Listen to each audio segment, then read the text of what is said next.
Hi, I'm Thomas Horn, and approximately 45 years ago now, I came home one day from work, stayed up that night in prayer, and then went to sleep. The very next thing I knew, I was standing in front of a very brilliant light. Somehow I knew that I was standing in front of God. I also knew that He had shown me some things, and that at one point even a scroll had unfolded, and I had watched vivid images. I wake up and I write them down. An example that most of the world knows about now was in 2010, when I saw dark clouds rising over the Vatican, and woke up and wrote down that Pope Benedict XVI was going to retire in April of 2012. Started talking about it publicly. In fact, came on Sid Roth's It's Supernatural and talked about it in 2011. Made that prediction. 2012 came and went, and at first it did not appear that Benedict had resigned. But then, as the world knows now, in February of 2013, the Vatican made an announcement. Pope Benedict XVI has resigned. He has retired. And that same day, the Vatican's media outlet, the El Observatore Romano, gave an interview with the New York Times journalist in which they admitted that Pope Benedict had actually, officially, secretly resigned his position at the Vatican in March of 2012, and then in April of 2012, it became official with the Curia, the Roman government, and they accepted his resignation. And now, of course, my phone was ringing off the hook. Everybody, everywhere, wanted to know who my insider at the Vatican was, right? Who had been feeding me this information. And I laughingly, of course, today say that if I told them that it was the Holy Spirit, that would really confuse them. Approximately 1 year ago, this experience that I've had all through my adult life happened again. And I was actually on the top of a mountain somewhere, and I was surrounded by thousands and thousands of people. And everybody was in a panic. Everybody was screaming and running and looking back over their shoulders, including me. And that part of the vision for me was the most frightening and the most real, because so far as my mind was concerned at the time, it was actually happening. And I remember turning and looking back over my shoulder, and I could see this giant burning mountain that was coming through the atmosphere, breaking apart as it raced towards the surface of the earth. And as we were all running, all of a sudden, this stone fell into the Pacific Ocean. It knocked all of us off of our feet. The whole planet felt to me like it was shaking, vibrating so roughly that we could not stand up. And I heard this horrible cracking sound, as if literally the mantle of the earth was breaking apart. And again, I looked back over my right shoulder, and I saw this giant tsunami, a massive wall of water that was coming up over the top of this mountain. And I knew that we were all getting ready to perish. And just then, as if two large hands came down underneath my arms and lifted me up into the air, so that now I was looking down on the planet. And it was horrible, it was terrifying, as this water was rushing over the top of all of these desperate people who were screaming and crying and praying. And I watched something that only later did I understand was actually the science of, I'm not a scientist, so I only could write down what I saw, and then later verified this is exactly what scientists say would happen. As the waters of the Pacific Ocean, where this stone, this massive burning stone fell, were boiling, and the aerosol that was coming up off of this water moved up into the upper atmosphere, and a whole series of hurricane movement started moving across the hemispheres of the earth. And then a second very large part of this stone that had broke off of it, evidently as it entered into the atmosphere, impacted the earth and ignited a series of volcanoes.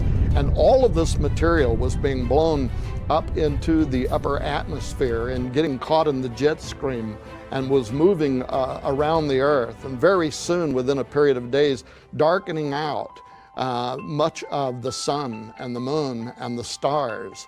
And then I woke up. I was so terrified, I literally almost fell out of bed.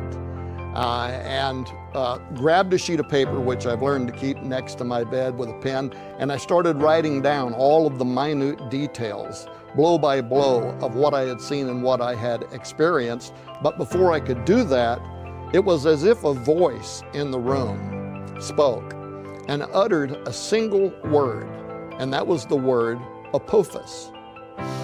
Now, I knew that there was an ancient Egyptian god of chaos by the name Apophis, which was the enemy of light, the enemy of Ra. I knew that. I didn't know a lot more about it than that. And I also knew that NASA had discovered an asteroid at the Kitt Peak National Observatory in 2004. And at the time, they named it Apophis after this Egyptian god of destruction. And at that time, they actually speculated that there was enough of a serious chance that Apophis was going to impact the earth in 2029 that they put it on their watch list. Later on, they decreased the chance that it's going to impact the earth in a bit over 9 years from now. But I learned later that this is probably because they're involved in a cover-up, and that the chances of Apophis striking the earth in 2029 is far greater than what they are admitting at this point. And by the way, in the book, I go into that. It's more than a conspiracy theory. I've interviewed and talked with astronomers, members of NASA, people with above top secret security clearance. Lieutenant Colonel Robert McGinnis from the Pentagon, who was a senior analyst there, put me in contact with impact specialists. People like Nathan Myhrvold, who is constantly listed in the top 100 critical thinkers, scientific thinkers in the world, a true polymath with over 800 patents to his name. He once ran the science department at Microsoft. One of the most brilliant men on earth has recently published a peer-reviewed paper in an astronomy magazine in which he accuses NASA of an absolute cover-up of the threat that is posed by both Apophis and some other asteroids. So I did all of this research and came to believe that, in fact, of all dates, Friday the 13th, April 2029, Apophis is going to strike the earth. Now, the facts around this asteroid are astonishing. It is 370 meters wide, 1,200 feet wide. Or to put that into more of a mental gymnastic, it's 4 NFL football fields wide. It weighs an estimated 20 million metric tons. It is traveling at 28,000 miles per hour. And if, as I predict, it impacts the Earth in 2029, it is literally going to be equivalent to, scientists say, 65,000 atomic bombs the size of the ones that we dropped on Nagasaki and Hiroshima at the end of World War II that literally sunk the Japanese island.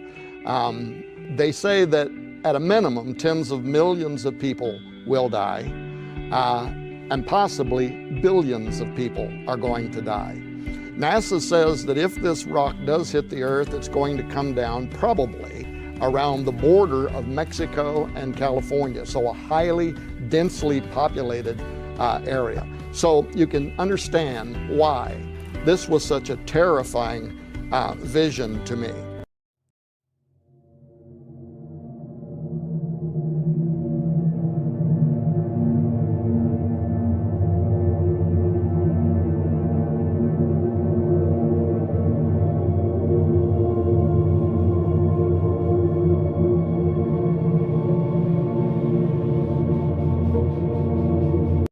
And the bottom line is, Apophis is a real asteroid. And here's what they're saying.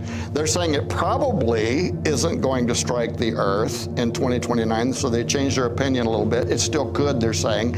But here's what they're saying. But it's going to come so close to the Earth that it's going to knock the satellites out that are in orbit around this planet. Now, this is a monster rock, and I talked to several astronomers, including a friend of mine that works at NASA and has above top secret security clearance, and plus Lieutenant Colonel Robert McGinnis that works at the Pentagon, put me in contact with impact specialists, all these scientists, and they said there is no way in the world that you can say that a stone moving 28,000 miles per hour through space that's going to cover tens of thousands of miles before it gets here in 9 years is going to come so close that it's going to knock out the satellites and yet be assured that it's not going to hit the planet. They all said that's rubbish, it's a cover-up. Here's what I believe. I believe it because I saw it. I believe it because what I saw and the way it came to me has not yet one time in my life failed, including the resignation of Pope Benedict against all odds. It has not happened one time yet that it didn't unfold exactly the way I saw it. So I'm speaking from personal experience, but it's been validated by the facts after the fact.